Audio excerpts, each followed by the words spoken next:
Hello and welcome to all. I'm Prashant, and this will be a different video on budget that you would have seen earlier anywhere. Okay, this video will actually give you those insights in the budget which will be important for your exam. Problem ये होता है कि हम सारा budget का summary भी पढ़ ले, सब कुछ पढ़ लेते हैं और एक्चुअल में एग्जाम में जो होता है वो एक्चुअली हम स्किप कर देते हैं या फिर उसको हम पॉइंट आउट कर नहीं पाते या कर भी लिया तो इतना ज्यादा पढ़ लेते कि हमें समझ में नहीं आता कि इसमें से एग्जैक्टली एग्जाम के लिए क्या इंपॉर्टेंट है. तो I am bringing a series of videos on the budget और फ्यूचर में फिर इकोनॉमिक सर्वे पे भी आएंगे कि जिसके थ्रू मैं बजट को कुछ इंपॉर्टेंट एस्पेक्ट्स आपको एनालाइज करने वाला हूं जो आपको स्पेशली प्रीलिम्स 2025 में एज वेल एज कुछ हद तक आपके मेंस में भी काम आएगा.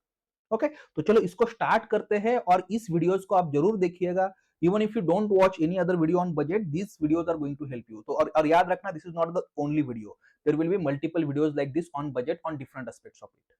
Okay and also join my Telegram channel for greater insights in the budget या मुझसे कनेक्ट करना है तो टेलीग्राम चैनल का लिंक जो है that will be there in the description section.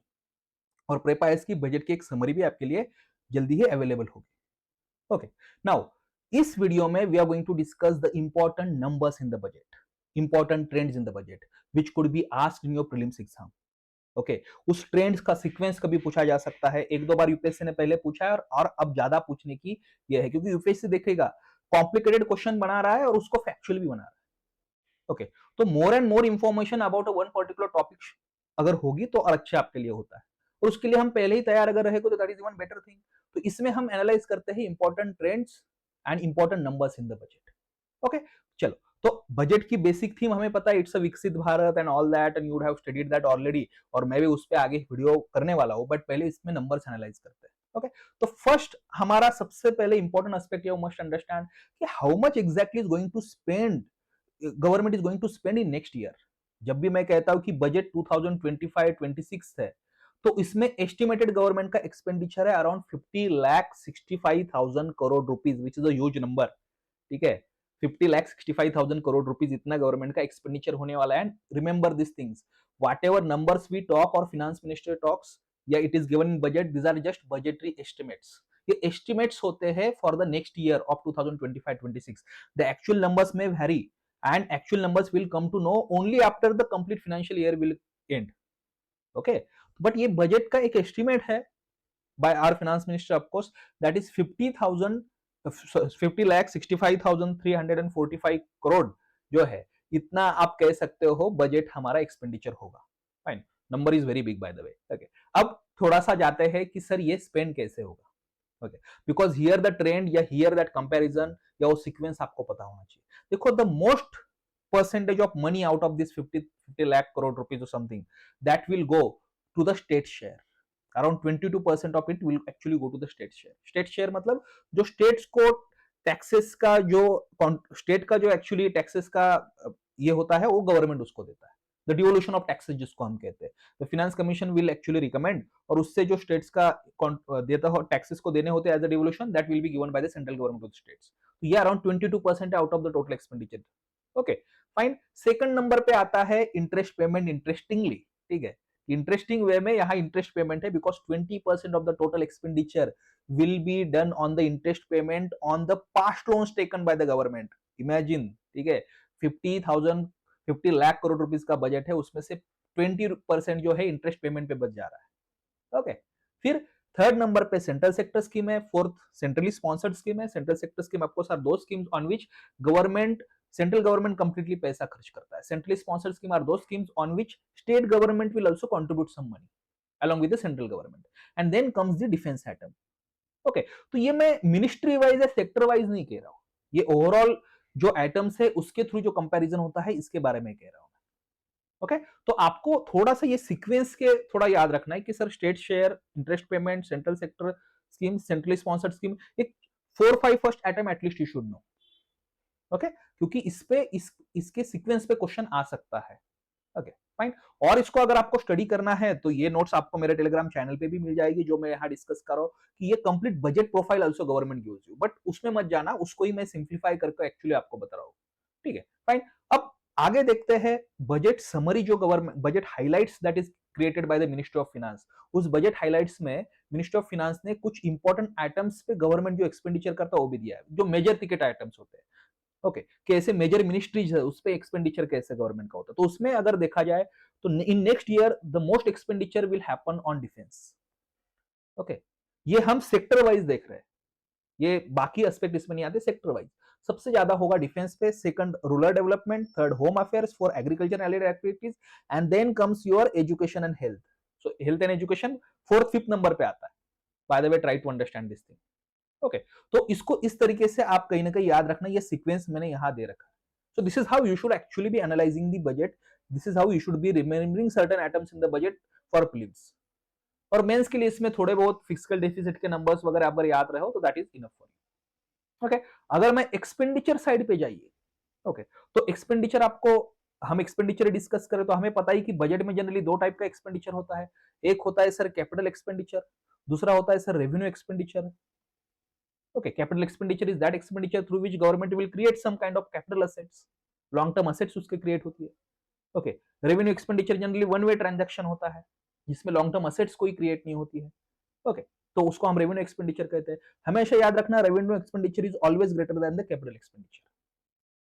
Okay, if you see the numbers, revenue expenditure कोई सा भी ट्रेंड रखना, ये हमेशा कैपिटल एक्सपेंडिचर से ज्यादा है। That is one important trend, generally most of you will be knowing. अब यहां देखो, एक गवर्नमेंट ने आपको दिखता है one more word here, effective capital expenditure. अब आपने इफेक्टिव रेवेन्यू एक्सपेंडिचर सुना होगा, प्राइमरी डिफिसिट वगैरह सुना होगा, सब कुछ आपने देखे होंगे। इफेक्टिव कैपिटल एक्सपेंडिचर सर क्या, सॉरी, इफेक्टिव रेवेन्यू डिफिसिट आपने सुना होगा, not expenditure. What is effective capital expenditure sir? Effective capital expenditure means capital expenditure by government plus grants given by central government to the state governments for creating capital assets. Again I am repeating this. Okay, effective capital expenditure मतलब होता है capital expenditure by the central government जिससे capital assets create होगी, plus central government will also give some money to the states. Okay, but that money will be used by states for creating capital asset. तो एक तरीके से effective लोग capital assets ही create कर रहे हैं, effective लोग कैपिटल एक्सपेंडिचर ही है। तो दोनों का एडिशन जब आप करते हो, that is called as effective capital expenditure. Okay, तो ये एक टर्म थोड़ी सी आप यहां याद रखेगा। अब थोड़े से बजट में डेफिसिट ट्रेंड्स देखते हैं सर। जब हम कहते हैं deficit, so there is fiscal deficit, then there is revenue deficit, effective revenue deficit, ठीक है, फिर प्राइमरी डेफिसिट आता है, तो उसके ट्रेंड्स देखते हैं। ओके, अगर मैं फिस्कल डेफिसिट के ट्रेंड देखूं, ये देखिएगा यहाँ, ये आपको ब्लू लाइन जो दिख रहा है, it's a fiscal deficit.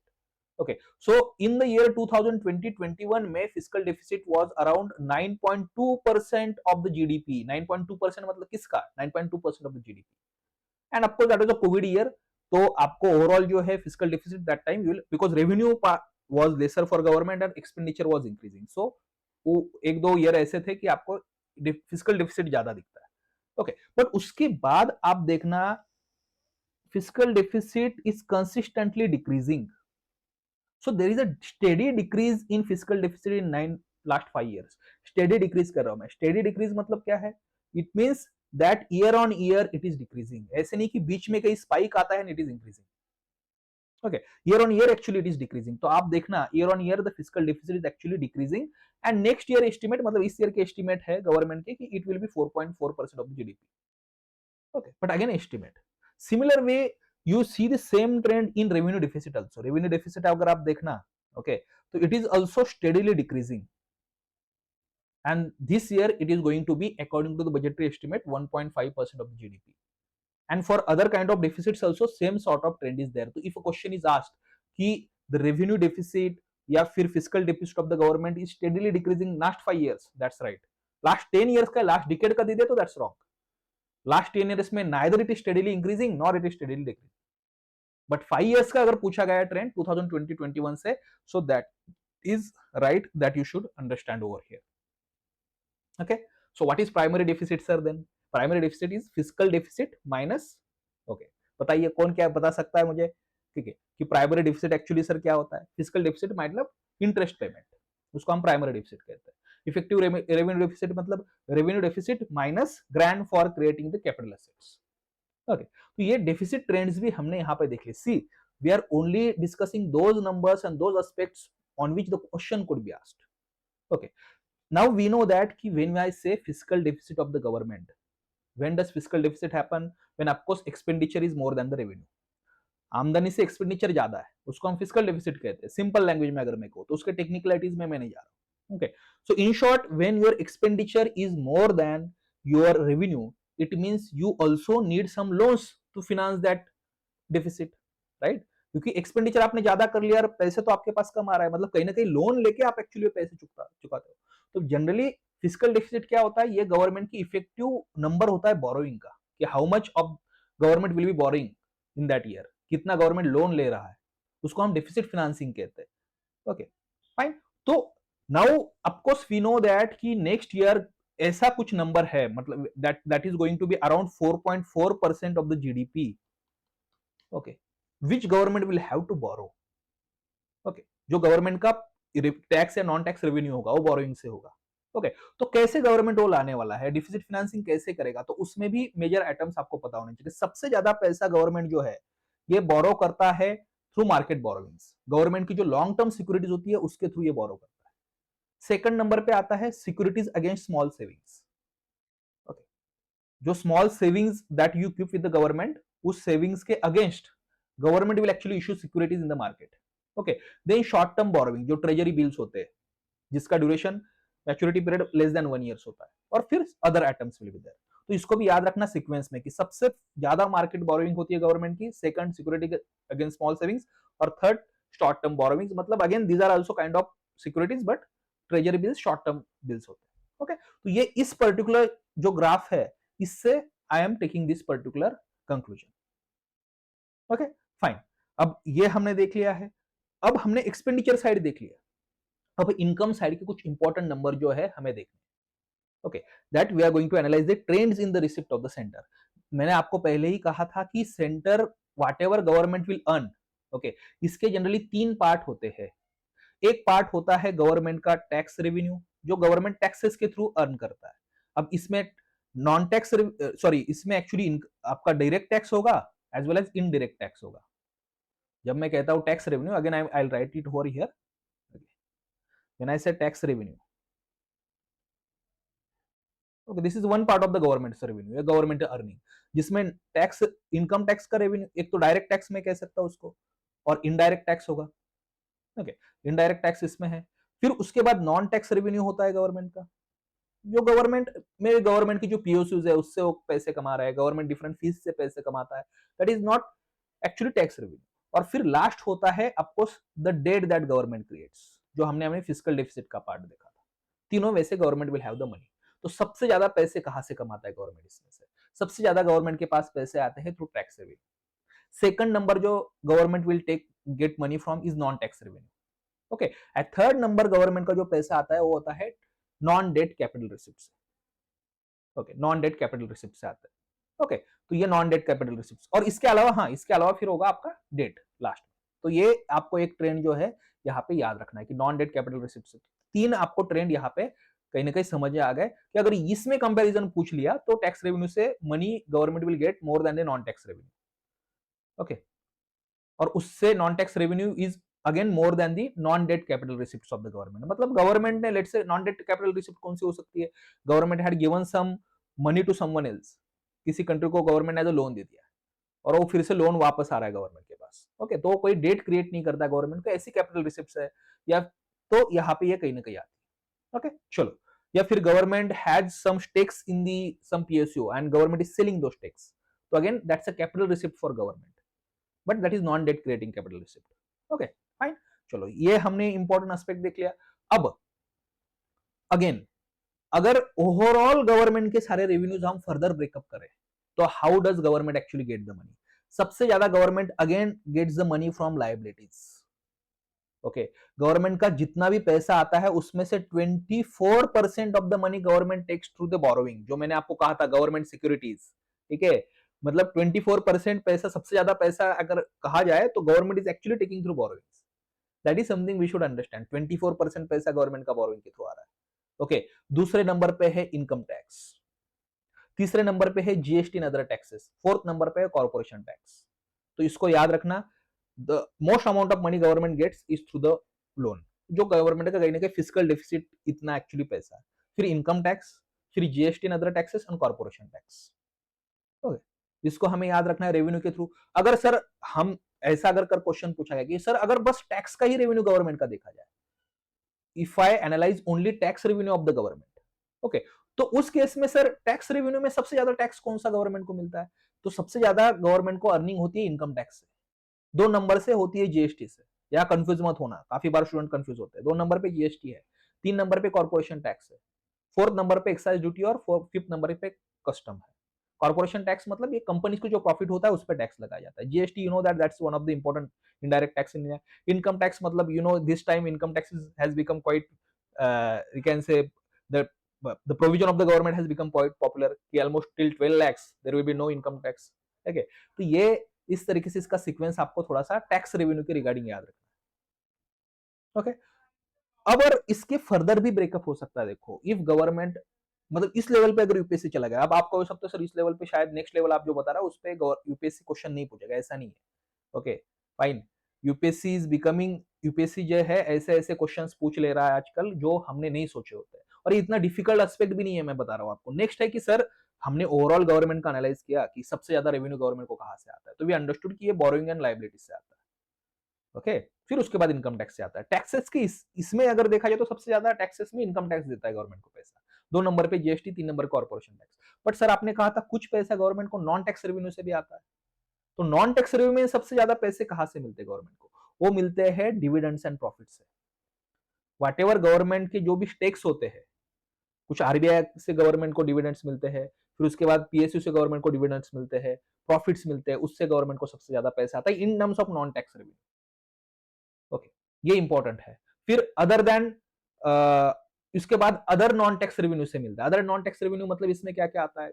Government की कुछ फिजिकल सर्विसेज होती है, for example government is printing certain coins, तो उससे जो गवर्नमेंट को पैसा मिलता है, okay. Government gives you certain administrative services, for example UPSC को अगर कुछ रेवेन्यू मिलता है like you pay fees to the UPSC, that money, okay. If external कोई एजेंसी है that is giving granting aid to the are government, तो that money, okay. तो ये सारे और ऐसे कितने सारे items, if you analyse the budget properly, ऐसे हंड्रेड्स ऑफ आइटम्स है जिसको हम अदर नॉन टैक्स रेवेन्यू में लाते हैं। फिर इंटरेस्ट रिसिप्ट 3rd नंबर का आइटम होता है इसमें नॉन टैक्स रेवेन्यू में। Interest receipt means government has given loan to someone और उसका इंटरेस्ट गवर्नमेंट को मिल रहा है। तो बट इतना याद रखिएगा, the interest that we pay to, the interest payment done by the government to others is far greater, okay. But अगर नॉन टैक्स रेवेन्यू में हम एनालाइज ही करें तो डिविडेंड एंड प्रॉफिट्स, उसके बाद अदर नॉन टैक्स रेवेन्यू और third interest payment, interest receipt, ये 3 number पे यहाँ पे कहीं ना कहीं आता है गवर्नमेंट को, ओके। तो ये रुपी कहां से आता है उसका भी हमने ट्रेंड यहाँ देख लिया, ओके। तो ऐसे ट्रेंड्स पे कोई भी क्वेश्चन पूछ लेना, you will be able to answer that. और सर क्या इसको काफी मगअप नंबर्स को नहीं करना है, बस ट्रेंड्स को या इस पर्टिकुलर सीक्वेंसेस को नंबर याद रखना है, ओके। अब नेक्स्ट सवाल ये आएगा, काफी सारे स्टूडेंट्स का हो सकता है, या एक क्यूरियस माइंड भी पूछ सकता है, सर डायरेक्ट टैक्सेस और इनडायरेक्ट टैक्सेस ये टोटल गवर्नमेंट का टैक्स रेवेन्यू है, बट क्या डायरेक्ट टैक्सेस से हमें ज्यादा पैसे आते हैं या इनडायरेक्ट टैक्स से ज्यादा पैसे आते हैं? ओके, बिकॉज देखो डायरेक्ट टैक्स में एक तो कॉर्पोरेशन टैक्स होता है, डायरेक्ट टैक्स में इनकम टैक्स होता है, इनडायरेक्ट टैक्स में जीएसटी है, एक्साइज ड्यूटी है, कस्टम ड्यूटीज है, काफी सारे एस्पेक्ट्स है, ओके। तो if you analyse that properly तो कहीं ना कहीं हमें ये ट्रेंड दिख रहा है, specially from you can say 2021-22 and even in this budget also, कि are direct tax receipt, government की जो डायरेक्ट टैक्स रिसिप्ट है, it is more than the indirect tax receipt. मतलब जो इनकम टैक्स, कॉर्पोरेशन टैक्स से जो government को total पैसा मिलता है, ये इनडायरेक्ट टैक्स से भी ज्यादा है। And since 2021-22 it is happening. उससे पहले this used to vary, sometimes indirect tax revenue used to more than the direct tax revenue, direct tax revenue used to be sometimes more than the indirect tax revenue, but अभी तो consistent हमें trend दिख रहा है कि direct tax revenue is more than the indirect tax revenue, okay. तो ये भी इंपॉर्टेंट एस्पेक्ट हमने यहाँ एनालाइज कर दिया। मुझे लगता है इससे ज्यादा आपको ट्रेंड पॉइंट ऑफ व्यू से या सीक्वेंस पॉइंट ऑफ व्यू से ज्यादा नंबर्स याद रखने की जरूरत नहीं है। बाकी और कुछ नंबर्स हो गए तो I will discuss that when we will have the economic survey class, okay. And then last thing, okay, कि this year you should also understand one more point of number, कि गवर्नमेंट ने MSME की जो classification है इसको revise किया है, okay, like when I say MSME it means it has micro, okay, small and medium enterprises, okay। तो micro enterprises if you see here, तो micro enterprises की डेफिनेशन मतलब किस कंपनी को माइक्रो एंटरप्राइज पहले क्लासिफाई किया जाता था, ओके। 2 क्राइटेरिया होते थे उसके, आइदर इन्वेस्टमेंट के थ्रू या टर्नओवर के थ्रू। So earlier what used to be there, if let's say there is an enterprise who used to have the revenue investment of 1 crore till 1 crore, Okay, then it was called as a micro enterprise. Or if it will have an annual turnover of 5 crore, up to 5 crore कह रहा हूं मैं, उससे ऊपर होगा तो फिर there will be other classification, तो इसको माइक्रो एंटरप्राइज कहा जाता है. अब इसको चेंज किया गया. If a company has investment up to 2.5 crore, still it will be classified as a micro enterprise. अगर टर्नओवर उसका 10 करोड़ भी होता है फिर भी उसको एक्चुअली माइक्रो एंटरप्राइज जो है क्लासिफाई किया जाएगा. Okay, and same revision has happened for small enterprises also, medium enterprises also. Okay, तो स्मॉल एंटरप्राइजेस के लिए अब investment up to 25 crore is allowed. तो 25 करोड़ तक अगर आपकी इन्वेस्टमेंट है then also that particular enterprise will be called as a small enterprise. Okay, और मीडियम एंटरप्राइज में भी ऑलमोस्ट एक चेंज किया गया है, और 125 करोड़ तक अगर इन्वेस्टमेंट है still it will be called as the medium enterprise. या फिर उस कंपनी का टर्नओवर अगर 500 करोड़ तक हो फिर भी उसको आपको जो है मीडियम एंटरप्राइज कहा जाएगा. पहले 250 करोड़ टर्नओवर का लिमिट था. Okay, so this new classification also you should remember. Okay, ये भी इंपॉर्टेंट है. ओके, क्योंकि इस पे भी क्वेश्चन पूछे जा सकते हैं बजट में. So this is how we are trying to analyse budget in different way which will help you in actual exam rather than simply ki what finance minister has said and then these are four themes and then some other things are there. तो उसको भी हम analyse करने वाले हैं by the way. But again उसको different theme होगी, exam point of view से उसका क्या इंपॉर्टेंस है that will analyse. So do watch other videos on budget also. Do subscribe to my Telegram channel. इस पीडीएफ अगर आपको चाहिए तो टेलीग्राम चैनल में जरूर टेलीग्राम चैनल आप ज्वाइन कीजिएगा. ओके, चलिए, थैंक यू.